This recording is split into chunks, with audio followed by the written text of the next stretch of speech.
दर्द आज है और दवा अगले जन्म में चाहिए।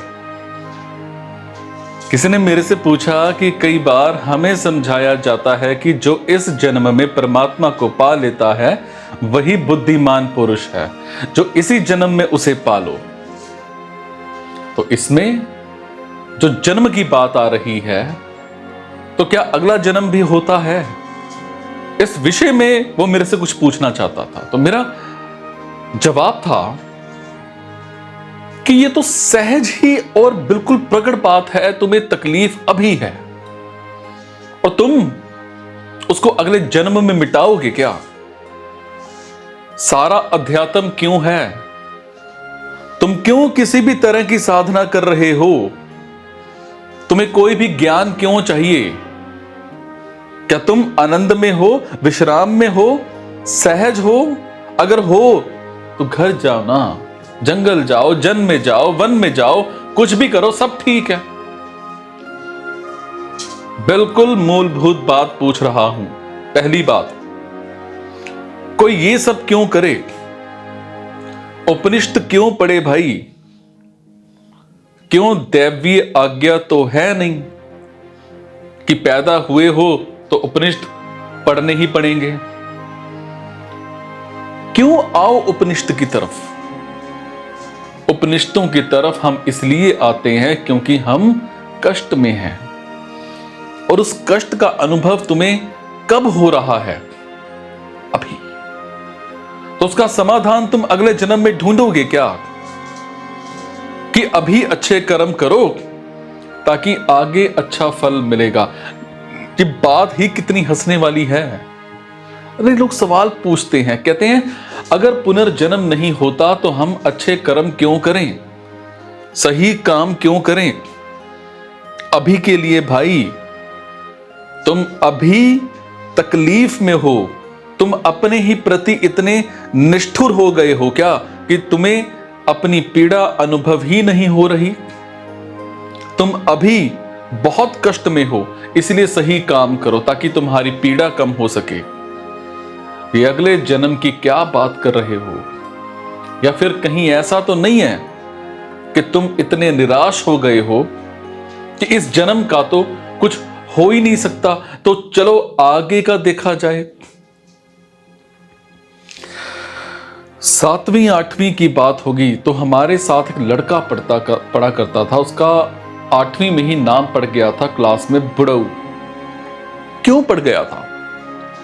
क्योंकि वो क्लास के एवरेज स्टूडेंट्स से उम्र में लगभग 2 साल बड़ा था, और इतना ही नहीं था, कुछ उसने जिंदगी इस तरह से जी थी कि उसके बाल वहीं 15 की उम्र में सफेद होने लग गए थे। तो उसका नाम क्या था? बुड़ऊ।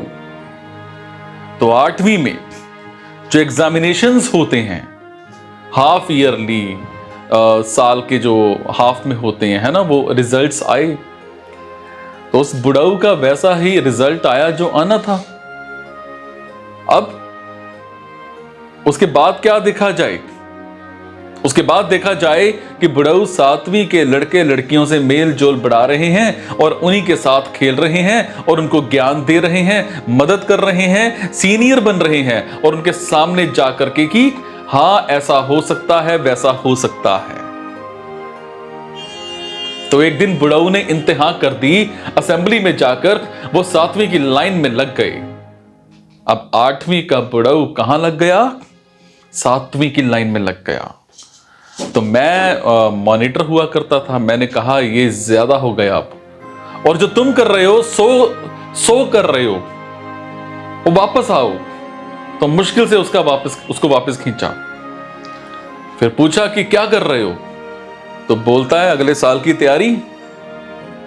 बोल रहा है तुम्हारा क्या है, तुम तो बीत जाओगे, हमें तो उन्हीं के साथ रहना है।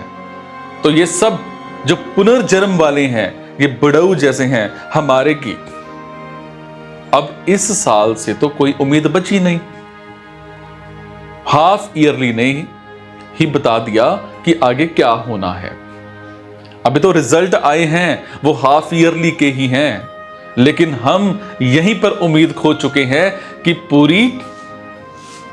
पूरी उम्मीद खो चुके हैं कि किसी भी तरीके से हम 9th में पहुंचेंगे। तो अभी से हमने अगले जन्म की तैयारी शुरू कर दी है। सब 7वीं की लड़कियों से मेल जोल बढ़ाना चालू कर दिया है और किताबें वैसे ही बिल्कुल हमारी नई की नई थी, अब तो उनको हम बिल्कुल भी नहीं छू रहे। अरे कहीं दाग धब्बा लग जाएगा, खराब हो जाएंगी, एकदम साफ बचनी चाहिए अगले जन्म के लिए। ऐसे हैं सब पुनर्जन्म वाले, क्यों मेहनत करें इस जन्म में? ये तो वैसे ही बर्बाद हो चुका है, और बर्बाद इसीलिए हो चुका है क्योंकि जन्म बर्बाद करने का बहुत पुराना अनुभव है हमें। 5वीं भी दोहराए थे, 6ठी भी दोहराए थे, अब 8वीं भी दोहराएंगे।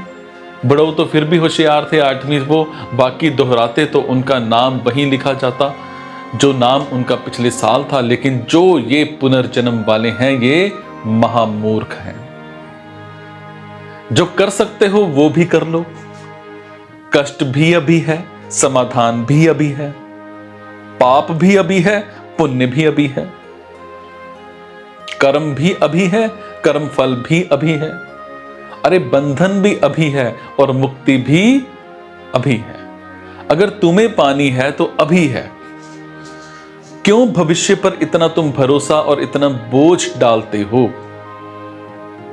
यहां भाई आने वाले कल का भरोसा नहीं, तुम अगले जन्म के भरोसे बैठ गए। ये तो तुमने जबरदस्त यकीन कर लिया भविष्य पर। समझ रहे हो?